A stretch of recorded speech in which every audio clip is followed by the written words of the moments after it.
Today on the Topic Show, Elon Musk vs. Brazil as the government cracks down on free speech. Democrats introduce a bill to expand and stack the United States Supreme Court. Vivek Chromosomes tweet goes viral. Budlight take a beer tweet mostly flops. Target debuts a membership to compete with Amazon. Tesla to debut robotaxis. And Boeing has an engine that just detaches during mid-flight. All of that and much, much more on the Topping Show.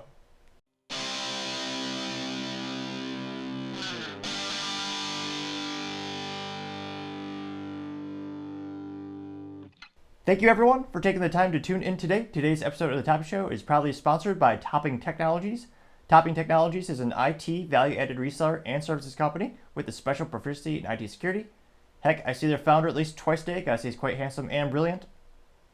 He's me, you see, that's the joke. If you're an IT leader or a business owner, you can reach the team at sales@toppingtechnologies.com. Also trying to get to 4,000 subscribers by the end of the month, so if you could click that button and tell your friends, I would greatly appreciate it. Now going over to the business part of the podcast, you have Target debuting their paid membership, and they're calling it Target 360, which isn't the worst marketing name on the planet. It does kind of coincide with their little private label group of products that they call 360, and most times there is 365 days a year, so I guess it's not for you every day.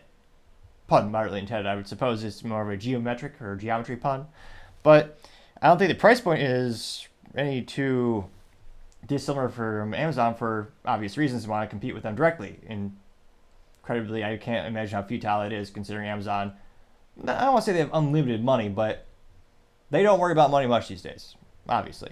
Now, they say that Target 360 comes with, quote, unlimited access to Target's same-day delivery with shipments with no delivery fees on orders over $35, unquote. Not to sound nostalgic, but back in my day, it was free shipping on Amazon for, what was it, like 15 or 25 bucks? Inflation is the real thief most times.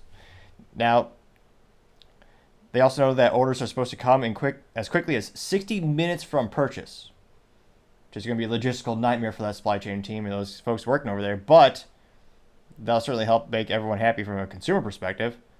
They also know that they're going to work with an actress known as Kristen Wiig to promote both the Target Circle Week and loyalty program relaunch, casting her in dozens and ad spots. In the ad, she takes on the role from Target Lady from Saturday Night Live again. Saturday Night Live? Now that is a name I have not heard in a long, long time. I believe they were funny in the 90s or 80s. It's been more than a decade since they've legitimately been funny, with perhaps the only outliers be when you have Dave Chappelle or Shane Gillis on there. But I mildly digress. They note that the company is looking to increase their number of stores and increase exponentially. They think this will also help them with that, since there's also going to be a little bit of logistics hubs as well as just a traditional brick and mortar store. And like many other competitors, probably going to be able to ship directly from the stores, in addition to having a couple warehouses throughout the country. And, I mean, it'll be interesting to see, will they really be able to compete with Amazon? I mean, again, it almost seems like they want to compete with Amazon and Target or Sam's Club, because again, this is now a membership for a glorified grocery store. I know they have everything on the planet these days in terms of you can buy a bicycle or a cell phone or whatever funny third item you can buy at Target, but I also can't help but think, what's a compelling reason to sign up for Target Plus? Which is what they should have called this, not Target 360 Double Wide Banana Falcon, whatever the marketing team thought was a good idea. Again, every subscription these days is plus. I know it's cliche, but at least you understand immediately what it is a reference to. Yeah, but what's the compelling reason to shop at Target? I mean, they had that huge boycott in 2023 that kneecapped them pretty bad. They're selling satanic materials to kids, which, yeah, it's not a good business idea or moral idea. And when I say satanic, I'm not being bombastic. They literally had little apparels, like a enamel pin, not a cheap plastic one. This is metal or Chinesium, but it's had a picture of Satan and it said Satan respects pronouns. They had a couple of things like that in addition to the tuck swimwear. So they already had some controversy in 2023, and I'm sure they're still trying to bounce back from that. But again, I don't know, it's a tough economy. Nothing at Target is anything you need. It's all luxury items. It's, you buy your staples at Walmart, pun not really intended, because they even have office supplies such as physical staples. But let me know, when's the last time you actually shopped at a Target? Well, this can be a big value add where you'd be willing to pay for yet another membership. I mean, again, I haven't been in Target in several years. I know I'm not their target, markets. I'm certainly not. But let me know, have you ever shopped at Target lately, and would you actually pay for a Target subscription? As always, be fascinated to hear what you have to say. Other interesting business news, you have Tesla to debut robotaxis. Now, this comes from Elon Musk with a recent statement. They know that this actually, of course, helped boom the stock by 4.9% earlier this week on Monday, when Elon said that they'll have a robotaxi unveiled by August 8th, which is an interesting thing. And I can't help but think Uber and Lyft will be out of business the next 10, 15 years if you have the direct auto manufacturers just making their own subscription services. The only way they can conceivably be protected or not be just eviscerated out of the market is if you have some type of legal, maybe the SEC comes in and says it's a pseudo monopoly to have that much control of the supply chain, and manufacturers won't be allowed to do it. But that being said, most individuals lose money on those services in terms of if you actually Uber or Lyft your car, it generates revenue for you. More often than not, I would argue that there's not actually profit being made when you take into account the myriad of things in your vehicle that are being worn down in addition to depreciation and cost of fuel or cost of the charge. Now, Musk said that it will actually also coincide with their plans to build a sub $30,000 EV, which some are going to call it the Model 2. I certainly think the name will be better than that. So, help the stock, and they definitely need that. But let me know, would you ever take a Elon Tesla robotaxi? For a couple of years, autonomous vehicles were all the rage. It's all anything anyone talked about. And it's still a big growing category in terms of the automotive industry long term, perhaps. But, look at the consumer preference in the United States, especially when it comes to vehicles and acquisitions. Most of you are looking at hybrids as the biggest growing category in the U.S. Ride shares have obviously they exist for a reason. They're a multi-billion-dollar industry. But would you ever take one directly from Tesla? Would you prefer that as opposed to just going with something like an Uber or a Lyft? Or I know they also have partnerships with automotive manufacturers where once maybe the manufacturers get to the point of robotaxis, they sell them to Lyft and Uber. But again, in that model, why not just create your own? It'd be interesting. Granted, you know me, I'm not getting into one of those robot taxis. Truth be told, every vehicle by default should have 3 pedals in your manual transmission. Is the best way to drive, bar none. You'll smile the whole time. It's the best driving experience, bar none. So, I would never want one, but let me know. As always, be fascinated to hear what you have to say.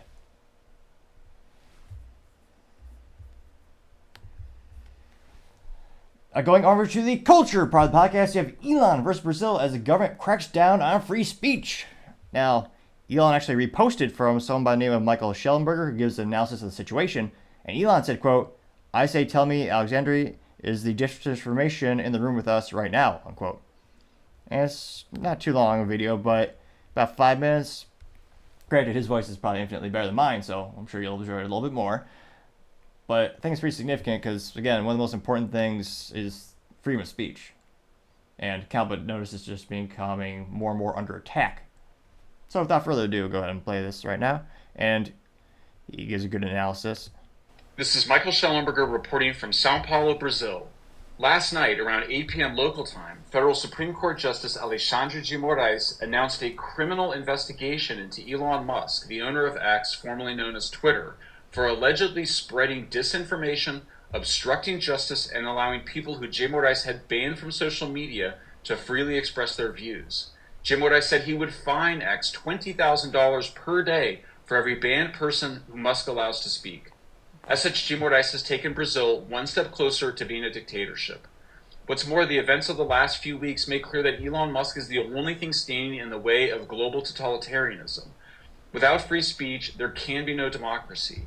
If X goes down, we must continue to fight. We can continue to communicate through email and other social media platforms such as Facebook. But email is no substitute for the capacity of social media platforms to share information instantaneously with millions of people. And Mark Zuckerberg, the owner of Facebook, abandoned his principled free speech position in 2020 after 3 years of relentless pressure from activist NGOs and corporate advertisers. Today, Facebook actively represses the spread of news. As for the mainstream corporate news media, it's never been more corrupt and totalitarian. With few exceptions, the corporate news media spread disinformation and government propaganda as a matter of policy. And nobody demands censorship more than the corporate news media, which benefit directly from governments shutting down their competitors. Governments are either not protecting free speech or actively participating in the war upon it. Last month, the U.S. Supreme Court held a hearing where the justices made clear that they were fine with the U.S. government pressuring social media companies to censor. Last week, the Scottish government implemented a law to crack down on so-called hate speech, including jokes by comedians. In Ireland, the government wants the power to send police into people's homes to search computers and phones for so-called hate speech. They also want to try to arrest J.K. Rowling. Interestingly enough, the police actually said they were not going to. In Canada, the governing Liberal Party wants the power to send people to prison for life for things they've said. And the European Union has empowered a tiny group of bureaucrats to decide what is true and false and engage in mass censorship. All of this is happening at the very same moment that my colleagues and I have revealed that government intelligence organizations are working through NGOs to interfere in elections by spreading disinformation about populist activists and political candidates. In other words, governments are demanding censorship in order to protect their ability to spread disinformation. Making matters worse, governments are directly financing corporate news media. The current Brazilian government is spending 30 times more than the previous government on media advertising in order to spread its disinformation. I never in my life thought I would live to see the rise of totalitarianism in Western countries. A powerful minority of educated elites around the world are demanding the censorship, persecution, and even incarceration of their political enemies. Naturally, they're doing so in the name of saving democracy. I am shocked and embarrassed that I used to call many of these totalitarians my friends and allies. The only explanation is that they're in the grip of mass psychosis after years of media propaganda and government disinformation, falsely claiming that populist political movements are undemocratic and a threat to democracy. The fact that the future of free speech rests upon the shoulders of a single individual is not something any of us should want. I do not think that this is a responsibility Elon Musk wants. He would be a far richer person had he never bought Twitter. He would also be living a far more peaceful life. After Musk bought Twitter, the Biden administration and the Democratic Party declared war on him and his companies. Various government agencies filed multiple frivolous lawsuits against him and his companies in ways very similar to the war that the Brazilian government is waging against X. What all of this reveals is that until Musk had bought Twitter, we really didn't have freedom of expression. The US government felt that it controlled both the corporate news media and social media companies. We saw in the Twitter files that the FBI orchestrated a disinformation and censorship campaign in order to protect Joe Biden. Starting with the Cyber Threat Intelligence League, operatives working for the US Department of Defense and the British Ministry of Defense sought to hide their censorship and their disinformation efforts as cybersecurity. After that, the U.S. Department of Homeland Security and the Stanford Internet Observatory engaged in a mass censorship effort around the 2020 elections and COVID. It is today clear that the intelligence and security agencies have been working together around the world to gain control over social media platforms in order to discredit, prosecute, and even incarcerate populist leaders. The evidence is now overwhelming that the FBI and Secret Service are covering up evidence related to the January 6, 2021 Capitol riot in Washington, D.C. And there's still much we do not know about the eerily similar riot in Brazil's capital on January 8, 2022. There's much we need to do to fight back. First, And awkwardly, the video actually ends there. Or perhaps it's just the top highlight of the video they wanted to show for this particular segment. And as youth might say, it went viral to say the least, getting 7.1 million views and 76,000 likes, which is quite a few to say the least. And yeah, thanks to Tucker Carlson, they were able actually to leak the tapes from January 6th that showed, again, there were some violent people, obviously, they should have been charged appropriately. And there are some people who the police opened the door and guided them through the Capitol. And yet those people were given sentences and put in jail. Again, I'm not a mathematician per se, but something doesn't add up there. And granted, I know public schools in the U.S. don't teach much these days. Not all, but not many of them. If you read a history book, censorship, the people who want censorship, they've never historically been on, they're not the good guys. Now, scrolling down to something like the top comments, you have Dr. Clown PD saying, quote, he is the new Voldemort. And they have the leader of Brazil looking creepy as hell, getting 1,000 likes. Instead of Voldemort, it says Morales or Mores. And yeah, I've seen the comments. I know I'm not no Brad Pitt. Relatively speaking to this guy, then yeah, wow. I mean, the semblance is uncanny to him. It's like if Voldemort from Harry Potter became American, or he ate too much McDonald's. It's quite it looks pretty close. Octavo says, quote, Elon, find out how Minister Alexander got hashtag Alexander in 2017, which have an impossible during that period. Twitter Brazil has always had a corrupt relationship with journalists and congressmen, unquote, 1.2 thousand likes. See here. Email Shawing says, quote, it'll be a scene from 300 as Elon dresses one of the Spartans versus the Persian, the Persian king? You know, the bedazzled jewels.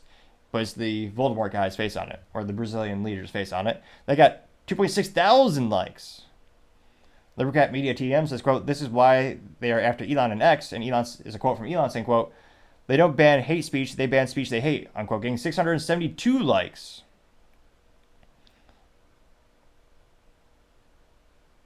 Amit Shah Parody says, quote, the people of Brazil have had enough with socialist President Lula, and is a bunch of people protesting, waving the flag of Brazil, getting 1.7 thousand likes.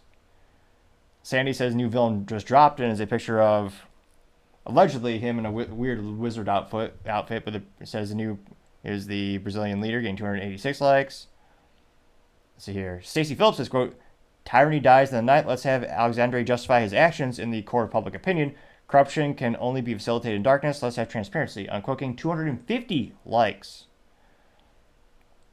Julia says, quote, Alexandre is anti-free speech. All he sees is disinformation and misinformation when he wants to and is convenient for his agenda, unquote. And it got 544 likes, and as well as a picture of him in a creepy looking, almost like a pilgrim, cross-dressed with a wizard. Really weird. Getting 544 likes. I mean, the fact that, let's see here.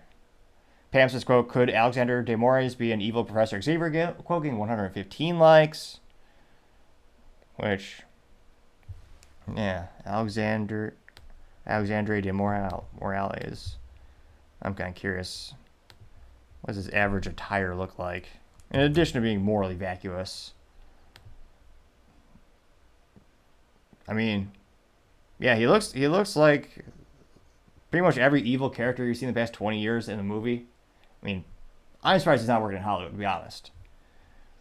It'll be interesting to see. A lot of people are already giving instructions on, how to use a VPN if they do block Twitter in that area of the world. And yeah, I mean, freedom of speech is probably one of the most important things people need to stand up for and peacefully protest and let their opinion be known. And obviously primary him and get him out of office or vote differently. It'll be interesting to see if they're able to shut it down, or will Elon acquiesce? I mean, Elon's already at a point where, it's losing money. And I think the pendulum swung where he's going to stick to his guns. He's not going to acquiesce to Brazil. Because for a while he was, trying to be friends with the advertisers, trying to get as much fiscal support as possible. At the end of the day, I think he kind of realizes that it's going to be a loss leader for quite some time in terms of the business. The only conceivable way I can see it making money is if people they need to continue, paying for Twitter Blue, whatever they call the XYZ Banana Falcon package. But even then, people don't like paying for social media. So fiscally speaking, the company's in a rough situation, and all these attacks on them are not helping. And granted, Elon is the richest man on the planet. He still has finite resources. I don't know, maybe he just writes this off, or I'm trying to think of how he can conceivably make this quote-unquote work as a business thing long term, because he does have investors. Now, perhaps some of those investors just did it to help him out, maybe knowing they invest in many of his businesses, and maybe they'll think he'll return the favor. I mean, because again, there are some big institutions, there are some big names that also invested or helped Elon purchase the company. But Let me know. What do you think the future is? Do you think they'll just completely try to blacklist the app, or completely censor it in Brazil? Well, I was gonna say, do you think VPN usage will just skyrocket? As always, it's been fascinating to hear what you have to say. Other interesting, well, moderately interesting cultural news. You have Bud Light or Anheuser-Busch take a beer down, retweet, but basically not many people retweeted. Now, in terms of cognitive ability, this did take more than 3 brain cells. It perhaps took 4 from Anheuser-Busch. And they did a bunch of emoji tweets. So let's see, 1, 2, 3, 4, 5, 6, 7, 8, 9, 10, 11, 12, 13, 14, 15, 16, 17, 18, 19, 20, 21, 22, 23, 24. Let's see. 24 times 4. Let's see, that's... well, so that's 24. Oh, it's 20. There's 2 more. Well, there's 3 more, actually. So 25, 75. So it'd be 99 or 98 beer emojis. And then they also use the words, take beer emoji down, retweet it around. Presumably, they're talking about taking the beer down from the shelf to throw into the dustbin, or as Americans would call it, the trash bin. Using some fancy vocabulary today. Retweet it all around, and it says hashtag National Beer Day. Granted, that was a couple days ago. It was timely when they wrote it, I guess, but National Beer Day. There is a day for everything. You never just have like a Wednesday or like a Tuesday afternoon. There's always some type of day. Now, granted, this isn't telling me about anything about their product. I know they make beer. Yes, that is true. Not really about a campaign. They're not even trying to give free beers away, which they did for almost a whole year after the Dylan Mulvaney business blunder of the century. And they say retweet it. Well, not many people did. In fact, only 27 did. Which, again, not very persuasive, not really call to action. And, I mean, I think we continue to see the cultural pendulum swing away from Anheuser-Busch InBev. They're not getting any more popular anytime soon, and this is great use, case in point. Now, they got 3,980 views. It also knows nothing for a multi-billion-dollar company. Not to brag, but a couple months ago, I did get a video with 4,000 views and 18 likes, I think. Probably. Perhaps. Look at the channel. Maybe. I'm pretty sure that's right. Maybe. Now, you got 111 likes, 27 retweets, and only 12 comments. Now, one of the first comments comes from Sam Rack, who simply did the beer emoji. And Sam Rack, according to the profile, let's see, says he's a single fine-tech music, sport, journalism, real estate enthusiast. Let's see, 365 followers, big into AI. And interestingly enough, look at the profile. They retweet for Bud or Anheuser-Busch. Reposts, was it Ed Sheldon? Probably. Interestingly enough, they repost a lot, but it's not just someone who wants free tickets or free gift cards or some type of scam that they have so prevalent on social media. So, while not very creative because they just repost, it is seemingly a legitimate person. And Anheuser-Busch did respond saying, "Here's to a great day, Sam." That being said, Anheuser-Busch did not like his response. Like, literally, no one liked it. But they did respond, so they did half the job right. Someone by the name of Not the Mama says, quote, "I have not bought AB products for more than a year now. That's a lot of lost sales," unquote, getting 1 like. And indeed, that is $1.4 billion in lost sales, thanks to their business ineptitudes. You have Scott Wells saying, quote, "Apologize and repent," getting 2 likes. Aaron Lee White says, "On number 8 Bud Light for the day." Some of the saddest things I've ever heard. This is insinuating that this person has drank 8 Bud Lights. That 1 Bud Light is too much. I mean, the taste alone is visceral to say the least, viscerally disgusting to say the least. The person saying he has 8 in a day, that is clearly a call for help. Definitely not an enthusiast of beer by any means. Perhaps, if anyone knows Mr. Aaron Lee White, I can't but think you should probably reach out to this individual. He's going through a tremendously tough time. He's had 8 Bud Lights. Now, going to his profile, did join in 2017, has 43 followers. He's a Buckeye fan, Tesla fan, awesome wife, dad, to 2 great kids. Is it a joint profile? And scrolling down, They like sports balls. What is this? Ric Flair. Guess he has a couple fans left. Interestingly enough, a real profile. He's not against. This is unprecedented. 2 real responses that are positive about Bud Light. I would have never thought of that. Especially because, again, I mean, very few of those fans are left. Now, the rest of the comments, you have Scott Wells saying, quote, apologize and repent, getting 2 likes. Ronald Christensen saying gay beer, getting 4 likes. Let's see, scrolling down. You have Frank simply doing a GIF of someone catching a Miller beer. No likes, but it was a good GIF. Someone by the name of Trump 2024, orange emoji 3 times, said, quote, gallons of tranny fluid, and is a GIF, or as the youth might say, a GIF of Brokeback Mountain with the guys staring at each other weirdly, getting 1 like. J. Jonah Jameson saying, quote, nah, I don't drink beer from sexist breweries, end quote, getting 1 like. You have Jason P. saying Dylan Piss, getting 1 like. And, let's see. Is that it? I guess I should be shocked that they didn't actually censor any of the other comments. But, again, they had 2 moderately positive comments out of 12. That's, again, I'm not a mathematician, but that's not a great ratio. That's pretty rough to say the least. And, again, this isn't really funny or interesting. It's just a bunch of beer emojis. Definitely didn't, go viral, as the youth might say, or hit the cultural lexicon of today, or really capture anyone's imagination or creativity. And I only know it's because they're so just stupid. It's just, it's not growing their sales. It's not growing the culture of the brand. Like, I can at least understand when they do like the historical things. They try to use emotional rhetoric, talking about the families who worked for Anheuser-Busch InBev throughout the years, and supporting local towns. Even though, granted, now they're a global company, or I should say foreign owned because they're headquartered down in Belgium with Anheuser-Busch InBev. Like that, I could at least understand. But this one, talking about National Beer Day earlier this week, and no one really cared. Truth be told, I didn't even know National Beer Day was a real thing. Good, I'm not the target audience. But I don't see the cultural pendulum swinging back to Anheuser-Busch, their field or this side anytime soon. And again, they just continue to get roasted in the comments. Have you seen a single person buy an Anheuser-Busch InBev product willingly in the past year? Not a situation where there's a single vendor at a something like a sports ball stadium where they have an exclusivity contract where they only have AB InBev products there.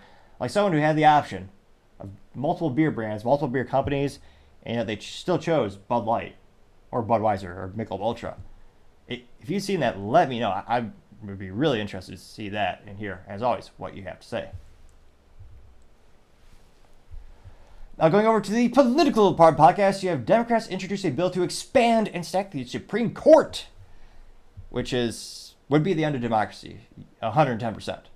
Now, this comes to us thanks to David Sachs over on X Twitter, and he says, quote, Brazil's present is our future if Democrats achieve their dream of packing the Supreme Court. And he has a screenshot of an article saying, Democrats to introduce bill to expand Supreme Court from 9 to 13 justices. President Joe Biden announced the formation of a commission last week to study the court's structure, including the number of justices and the length of their service, unquote.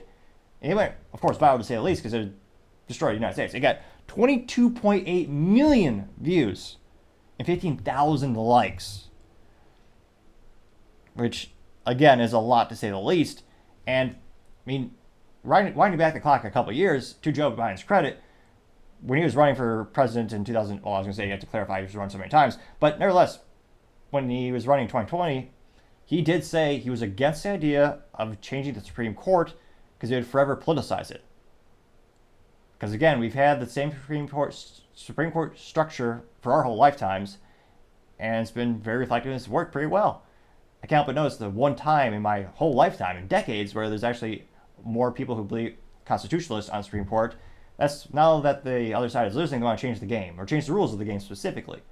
A lot of people say, thank God Ruth Bader Ginsburg was so selfish that she didn't retire under Obama, and she subsequently passed away during Trump's presidency, and he was able to appoint some people to the Supreme Court to change some things. And again, that was a big shift in politics and history. She just didn't want to give up that power. Now, most people do not want to give up power, and they become so They get so high in the political structures. Just, I mean, look at Feinstein. I mean, she wasn't even cognitive at the end, and she was still in political office. And Mitch McConnell, a lot of these politicians, Mitch McConnell's the same thing. Now, apparently, he already announced that he will be stepping down, which I guess is a rare thing to say in politics, to actually step down before your body actually completely fails. Well, I should say permanently fails. And again, I can't but think if this happens, there'll just be a domino effect. Because a wise man once said the shoe will eventually be on the other foot, or something to that effect. Now, granted, that also assumes that the other foot is actually competent and has a modicum of intelligence. Not many Republicans, let's just say, some Republicans certainly don't. That's why we have so many rhinos. And you have an instance where you had the White House was Republican, the Senate was Republican, and the House of Representatives was Republican, and yet they weren't able to get suppressors off the NFA list, or the National Firearms Act, so that you can actually buy it with a standard background check and protect your hearing. That is a minor pet peeve of mine, and why I'm so disappointed by many of the people in power, because again, that would be a big safety tool for many people who go shooting and defend themselves, and the Constitution, Bill of Rights. But I partially digress.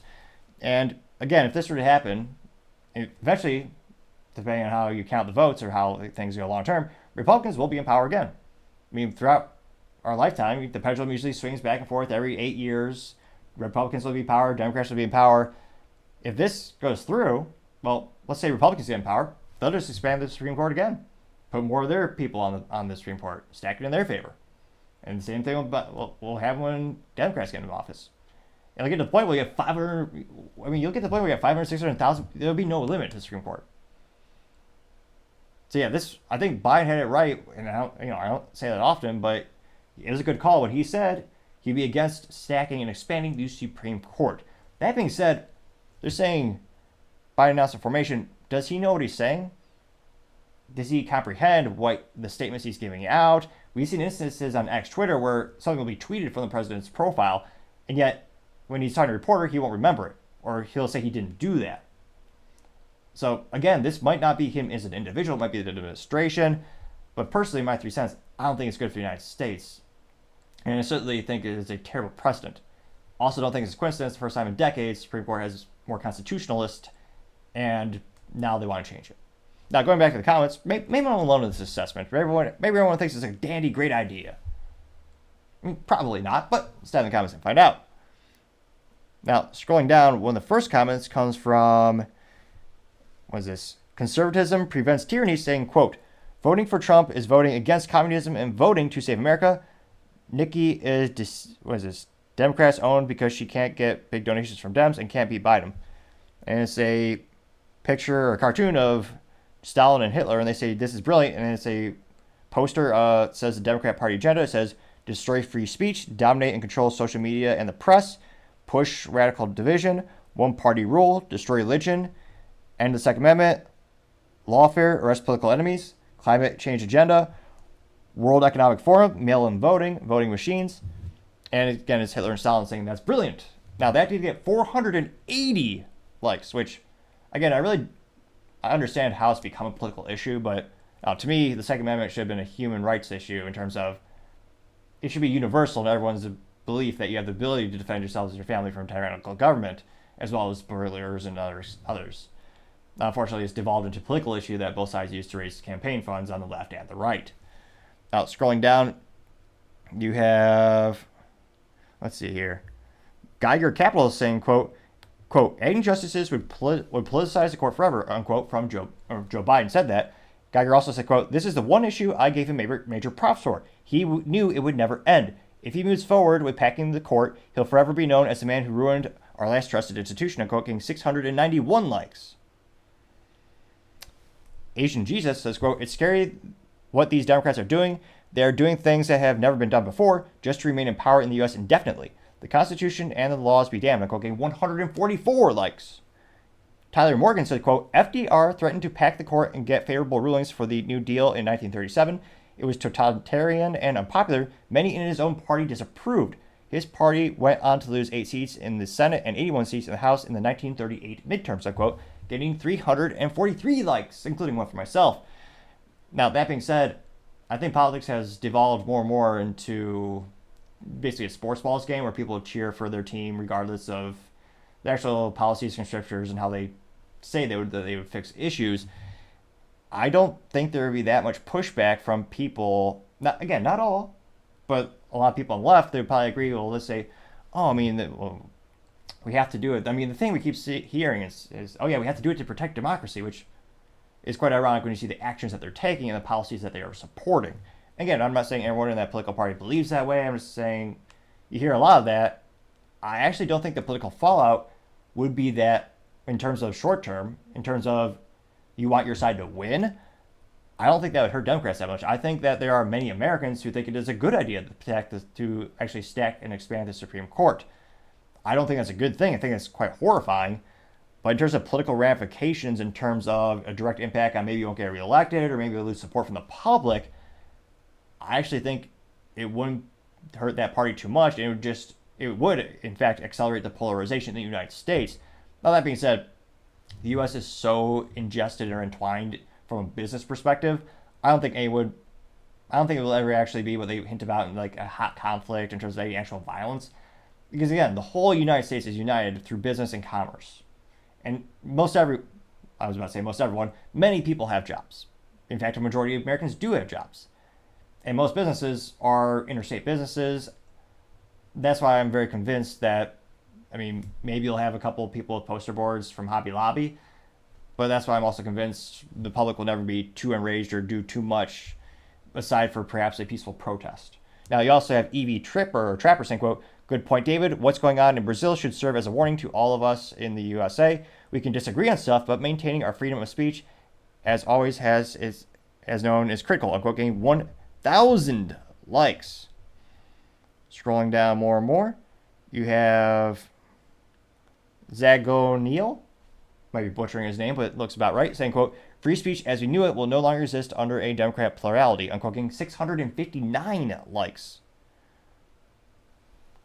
Let's see. Asheen Amrati, MD, says, quote, "Didn't they bark at Trump for trying to, quote, pack the Supreme Court when he never did this? Every time Democrats blame someone for sin, it's because they want to be the ones committing it.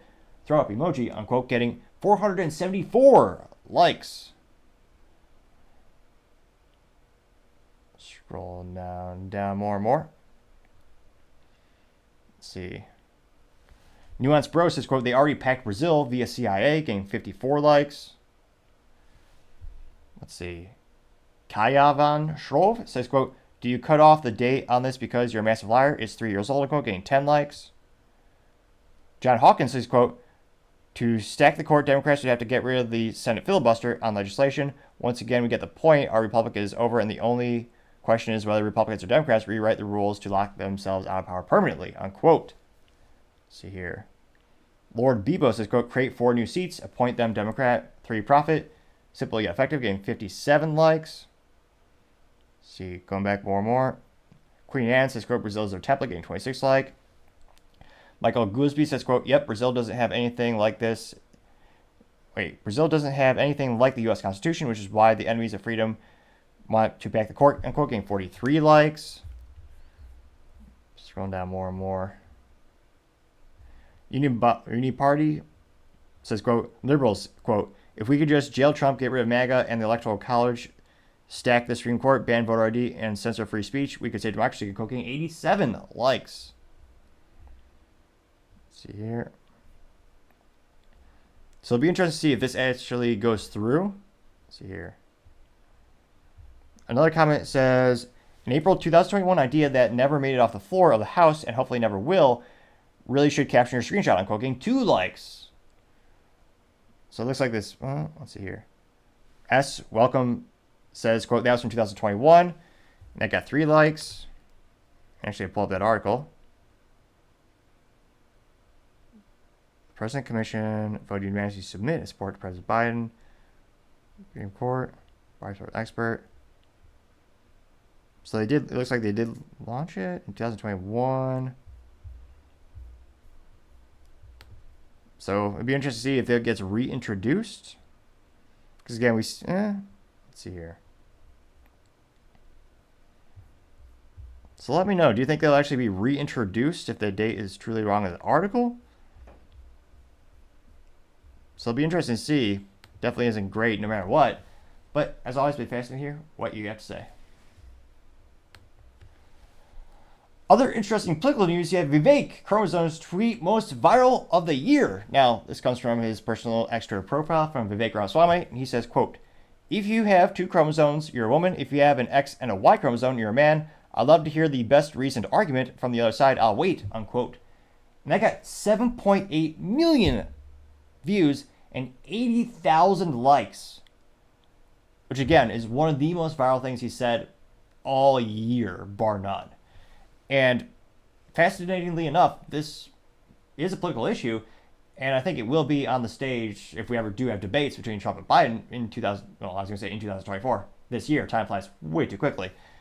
And again, it's become a very political issue. Even, gyms are losing memberships because they allow men and women to change in each other's locker rooms, which realistically means that men just go, or biological men go into women's locker rooms and change and shave in front of children and take pictures of themselves excited. Interesting gym policies we have. Now, again, from a legal perspective, it'll be interesting to see, does a politician pass a law on a federal level or states levels where they start to actually ban the practices? Again, many of those are also private businesses. I suspect this will be, again, we also have the sports, the scholarships, the equal opportunity in terms of employment. There are a lot of ramifications, there are a lot of ripples from the stone being thrown to the pond, so to say, from this particular political topic. Now, one of the first responses comes from one bad dude saying, quote, "Fact check," and it says, "Dr. Seuss, if you're born with a dick, you're not a chick," unquote. Getting 3.3 thousand likes. Let's see here. Scrolling down, you have Shinua saying, "This will never not be funny." It's a comic strip of a girl talking to a police officer, and he's saying, where did he go? And she goes, it was a male and it was a they, them. And that got 2,000 likes. Let's see here. "Wisdom is not bound by messages she uses," saying, quote, "No one ever answers me, but I ask them the same question on the print screen." Is a picture of Willy Wonka looking creepy and green. And it says, if genitals don't define gender, how does removing them affirm it, unquote. It got 4.7 thousand likes. You have Valentin Gomez saying, quote, "No amount of hormones, procedures, or drugs will make a man turn into a woman or a woman turn into a man. There's only 2 genders," unquote, getting 4.2 thousand likes. The Rabbit Hole says, "The reasoning is I'm whatever I feel like is based on emotion rather than logic," unquote, getting 3,000 likes. Playing on Memes says, quote, "You're following the wrong science," and it's a picture of a scientist looking through a magnifying glass at a wad of hundreds, and it says, quote, "Understanding science," getting 2.3 thousand likes. See here. We have a contrarian statement. We had to scroll a little bit, but we did find someone who actually believes in this. Now, why not? Or I should say believes in the concept of, it's all good, as the youth might say. Well, if the teachers tell them to, more accurately. Now, why not? The profile picture, that's their actual name. The name is Why Not Blue Wave, curious emoji, bacon, wine, and a guy raising their hand. It looks like the profile picture is a rabbit's face. Some type of weird rabbit owl thing, and it says dad. And it has flowers on it. And that person literally says, "Who cares? Let people live their lives in peace," unquote. That got 703 likes. So people, again, there are people who agree with that type of thought pattern. And I'm kind of curious looking at this person's profile. The person describes himself as anti-Trump, art is fun, things I care about, family, friends, equality, honesty, compassion, character, morals, integrity. It sounds like a really bad, lame dating profile. And yeah, that's the profile that they put on X Twitter. That being said, they got more followers than me, coming in at 8,174. Now, going to, again, more of the comments. Again, 703 people like that. 319 people responded to Mr. Why Not. Now, one of the first comments comes from Tucker's dad saying, quote, "Perfect, now tell that to the alphabet crowd who demand allegiance and worship," unquote, getting 253 likes. Let's see here. Mr. Gandhi Parody says, quote, "Middle school kicked out of school for wearing a t-shirt that says there are only 2 genders," getting 996 likes. General TM says, quote, "You can't argue with facts and science," getting 230 likes. Let's see here. Daily Trice says, quote, "If gender a social construct Grammar be damned, he didn't write it properly, but I will still attempt to read it. Daily Trite says, quote, if gender a social construct and is relative and body parts don't matter, then why do they need hormones and surgery as affirming care? I'm quoting 773 likes.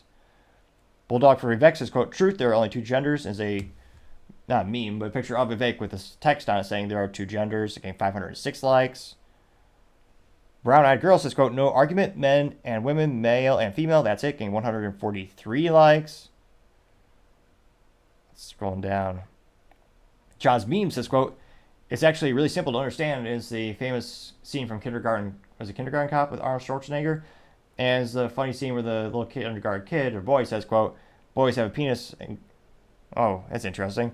They changed it. So in the movie, it's boys have a penis and girls have a vagina. Now they changed the text. It says boys have a penis, girls have nosy friends and multiple personalities. I'm quoting 788 likes. Which, yeah, interesting. You don't see a lot of men with that. Now, scrolling down, you have Bernard Wachari saying, quote, just a reminder, is a picture of a bathroom. One says balls at birth. Another door says no balls at birth, getting 755 likes. I meme, therefore I am. Though they didn't respond to meme, they responded to text. But we'll say this alleged profile by the name of I meme, therefore I am says, quote, there's not one good argument, but people with delusions will definitely try to give you one. I'm quoting 660 likes. Let's see here. Another contrary statement. I'm starting to get a little bored. The Comfort Stick TM says, quote, Klinefelter syndrome, genetics aren't that simple, or maybe your God is more complex than you give him credit for. Whatever you want to believe, but no, it's not just XXXY. You're also trying to bait people into biological discussion about social constructs. Only uneducated people would fall for such a nonsensical rhetoric, unquote. Now, granted, that might be mentally vacuous. I certainly think so. But they did get 199 likes and 79 comments. Now, one of the first comments comes from Wild Wendy, saying, quote, a 0.1 genetic abnormality. As every scientist knows, one counterexample is sufficient to prove a hypothesis wrong. I happily serve you that a counterexample. I'm 46XXDSD with a 47XXY variation karyotype. Sex is not binary. Now, this person did have a trans flag, a butterfly emoji, a pride flag, a trans flag, and then what is that called? What's the hippie thing? Oh, what is that? The yin yang symbol. And that did get 38 likes. So again, there are many, well, I was about to say many people, they didn't use their, I was about to say many in terms of, maybe this person had they, them, but they didn't include that. Oddly enough, they didn't have their pronouns of all the times you thought it'd be there. Let's see here. Bohemian Separatist replied saying, quote, you brought up a 0.1 genetic abnormality. It is so rare no one knows what it is. The exception does not always make the rule. Unquote. I mean, a lot of people have summarized it as saying, when a dog has 3 legs, well, that means all dogs must have 3 legs. Well, no, there are dogs in the world who have 3 legs, but that's not the norm. No one would then say, oh yeah, then all dogs should have 3 legs. That's been a popular thing I've heard in terms of analogies. Mohammed Fitardi says, quote, why do you care, Vivek, huh? Getting 46 likes. So a couple more contrarian statements. Let's see here. Let's see. Catherine Brodsky says, quote, no reasonable trans person is arguing different. What they are saying is that there's a mismatch in their biological reality and how they feel internally. I'm clicking 49 likes. So we're getting a couple contrarian statements. Let's see here. Scrolling down, a couple ads too. I have Twitter Blue Banana Falcon. I thought this was a top thing. Apparently still get ads. Which, again, guys, hopefully they'll make a profit someday on this product so Elon can keep it going without that additional stressor. Granted, he's also the richest man on the planet, but nevertheless. You also have the conservative alternative saying, quote, to the other side, reason is nothing more than a tool used by the patriarchy to repress women and minorities. I wish I was joking, but it's an actual tenet of critical theory. Unquote, getting 51 likes. Scrolling down more and more. It looks to be, Ooh, another, what is this? Contrarian statement. MAGA, from the JL podcast saying, quote, MAGA men and women have no chromosomes. Getting 37 likes. Giga Chad says, quote, sounds like the case is close to me, getting 41 likes. Let's see here. So it looks like, granted, I mean, overall, there's a couple hundred comments here.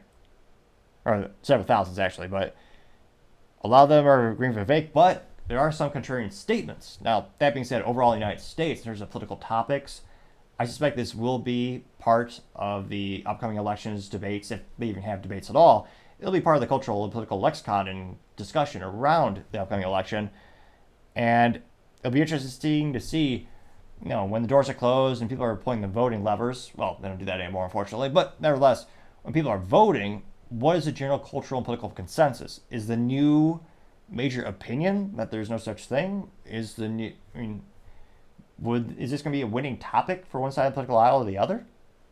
I mean, it is a growing cultural situation. I don't think a majority of Americans would disagree with Vivek. I think most people on the left and the right would agree with Vivek's statements, simply saying, you know, if you have two chromosomes, you're a woman. If you have an X and a Y chromosome, you're a man. Again, I think a majority would agree with that statement. But again, demographics and populations and cultures are shifting and growing. Let me know. I mean, personally, I think this is a winning, quote-unquote, political ideal, especially when it comes to people losing scholarships and opportunities. And sports is a huge category where we see this taking place, as well as job opportunities. I think that'll propel some of the top topics around this topic, so to say. But let me know, do you think this will kind of boil over and no one will care about it in a couple months or a couple years? Or do you think this might actually grow in popularity as more and more people lean into it? As always, it'd be fascinating to hear what you have to say.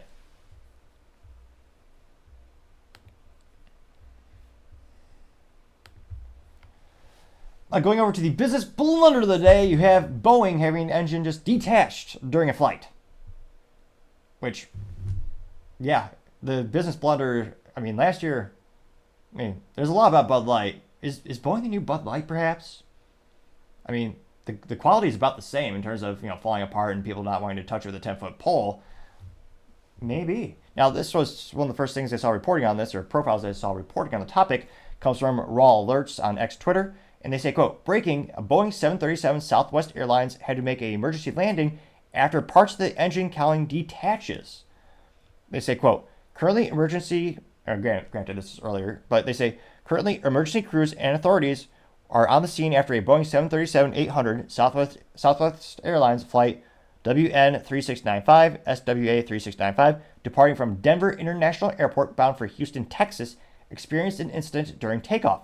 The pilots on board declared an emergency landing to air traffic control after reporting that a piece of the engine cowling had detached and was dangling off. Video recorded by a passenger shows the detached engine cowling flapping during the flight. The aircraft safely returned to Denver International Airport, and no injuries have been reported. The FAA will be investigating the situation, unquote. And not sure how much audio there is in the specific video, but let's go ahead and declare an emergency for Southwest 3695. And we'd like an immediate return. We got a piece of the engine cowling hanging off the return. Southwest 3695, after that, turn left, angle 100.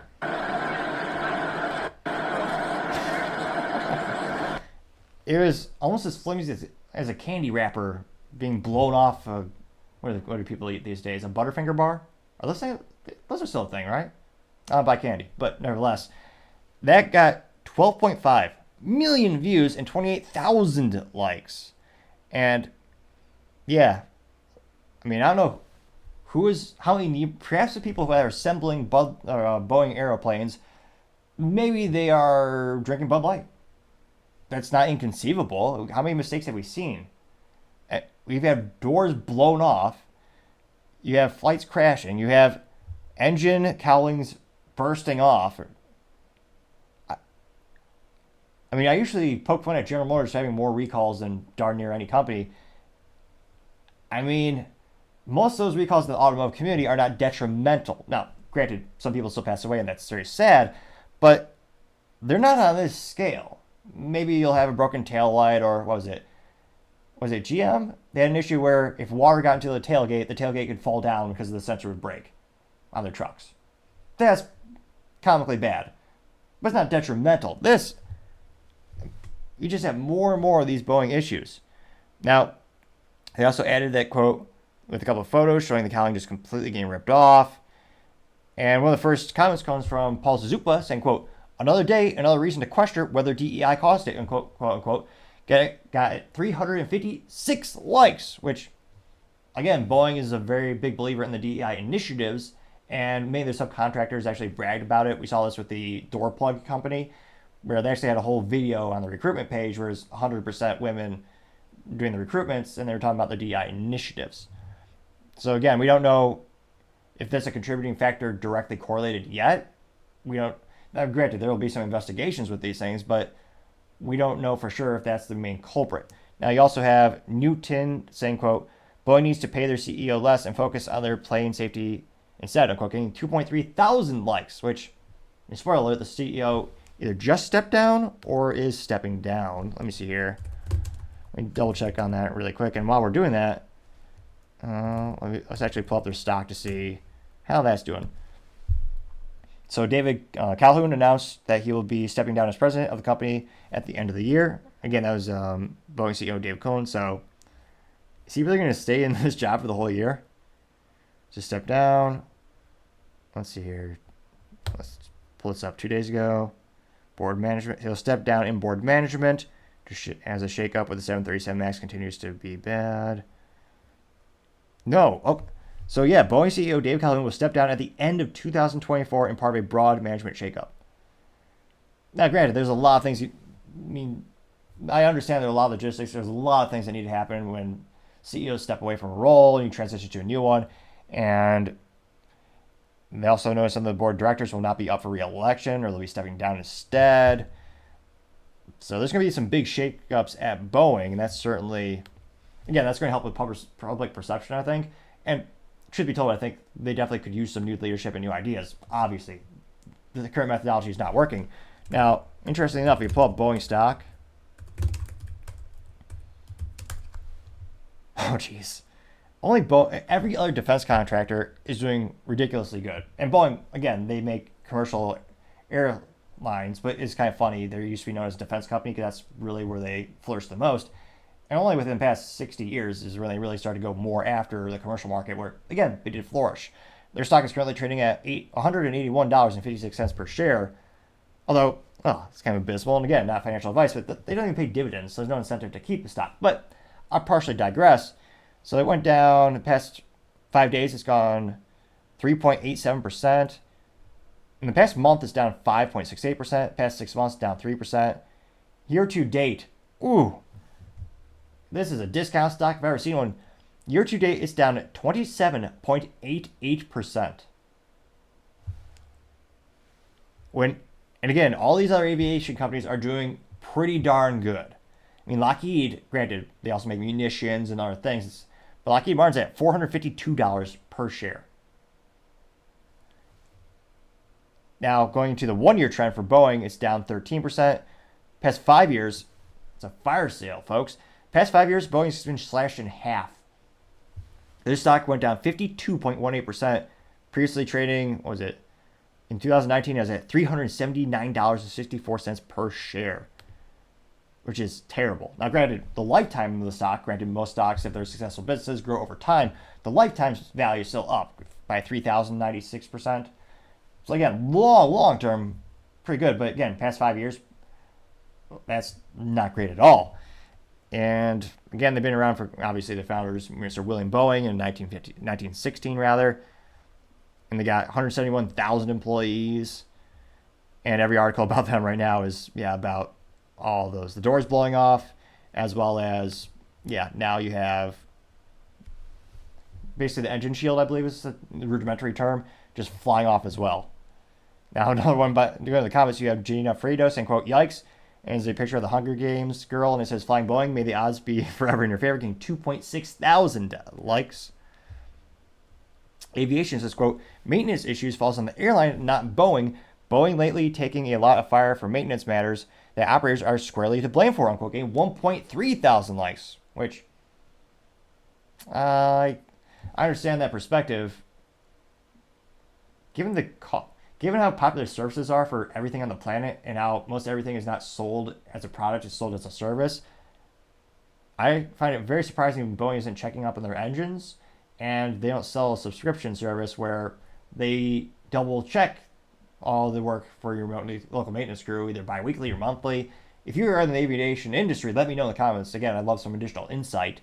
Now, going down more and more, you have the doppelganger saying, quote, what is happening? Why is nothing being done about all these planes all of a sudden messing up? Something is definitely going on. I'm quoting 664 likes. Valentina Gomez says, quote, honestly, at this point, I might get my pilot's license and fly myself instead of these airlines. I'm quoting 681 likes. Well, that being said, a much more fun, entertaining way to actually travel is, drive a car with 3 pedals, also known as manual transmission. You'll smile ear to ear, and it is a unique experience to say the least. And also, you don't have to arrive 2 hours early. If you want to leave at a certain time, you just leave whenever you want. And depending on when you leave, you can beat the traffic quite well. You also have Salty Goat saying, quote, if they don't address this, we are going to start to see even worse outcomes. And quoting 428 likes. Let's see here. Scrolling down more and more. Final Cut Michigan says, quote, Boeing stock should be rock bottom right now, getting 688 likes, which, again, the stock went down. It didn't crash, relatively speaking. Carolina said, well, I guess crash pun moderately intended now that I think about the aviation, but nevertheless. Carolina says, quote, Boeing must halt all its flights immediately. Boarding those aircraft is terrifying, quoting 136 likes, which I'm not sure if they can do that. I guess they can issue a recall, which would de facto maybe have the airline companies stop them. I have to look at the order of operations there. Endgame World War III says, quote, be safer flying on a paper airplane than Boeing these days, getting 184 likes. Fadi says, quote, DEI is really destroying industries, unquote, getting 189 likes. The Kitchen Sink says, quote, Boeing DEI strikes again. Is a picture of 2 heavy African-American women in front of holding wrenches, saying, quote, planes and shit. I'm quoting 77 likes. Let's see here. Red Wave Press says, quote, we don't need to freak out about every Boeing incident. Incidents happen in aviation. Sometimes it's no one's fault. Interesting contrarian statement. Still got 69 likes. And yeah, there are, again, anecdotally, stuff happens. But the frequency in which things are happening to Boeing airplanes in the past 6 months have been, that frequency is abnormal. I mean, we went years without hearing this many issues with Boeing, products. Let's see here. KA, or I guess California Grown 5 says, quote, people need to refuse to fly on Boeing 737 unless the carrier provides every passenger with real life insurance in case of a catastrophic event on their clearly faulted planes. I'm quoting 67 likes. Scrolling down, let's see here. So a couple contrarian statements was overall, they're just mainly roasting Boeing. And again, a couple of memes of them using duct tape to try to clean it. Another meme of, Don Marie has a meme of a whole crew, but their faces, or assembly crew, and their faces are being replaced with clown faces and wigs. And they're assembling the Boeing, they got 90 likes. So it'd be fascinating to hear that if the airline industries, the airline companies start to get phone calls of people who are asking specifically the manufacturer of the plane that they are scheduled to fly on. And if people will switch their consumer preference to a competitor like Airbus. And again, Boeing is already starting to lose contracts on these. So some of the airline companies like, American Airlines, Southwest Airlines, a lot of them are starting to look at Airbus more and more. And recently a small contract was awarded, I believe, I want to say it was Southwest or American Airlines. Those are my favorite. Those are two of the biggest, where they actually chose Airbus for a fleet expansion. And again, this is especially detrimental when you think of the size scale of these types of sales. They usually are a long sales cycle, and these products are supposed to be durable and last a long time. And especially when you have consumer preferences shift, because for the most part, I would say the average person really didn't care what kind of plane they were flying on. They chose whatever carrier they had the best experience with, whether it was customer service or a price point. And they would fly, Spirit, American Airlines, maybe United, or maybe if they want to break their guitar, or maybe American Airlines, something to that effect. They really didn't really think too much about the plane. But now you have them starting to hesitate, starting to lose confidence in your product. And this is one of the things where, again, no one really cared before. And Boeing, in the U.S. commercial market, has done very well. Basically dominated it for decades after struggling to get to that commercial point. They were able to swing that pendulum and really do exceptionally well. I mean, now the competition is growing. Granted, in terms of the number of competitors, there's not many, but there are a couple, and they're sizable and capable, aka Airbus. That's probably the biggest, most well-known competitor. And I'm having an issue where, again, more and more of these incidents are happening, and of all the products where you need to have safety being paramount, I mean, if a pen leaks ink, I don't think anyone's going to get mad at Bic.